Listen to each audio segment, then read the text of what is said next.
这座车站是座非常漂亮的十字交叉式火车站，在站内还耸立着一栋大厦，它就是费城30街车站。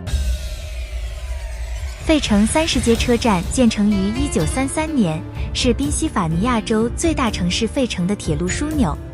该车站供美铁、地铁、通勤铁路及新泽西捷运使用。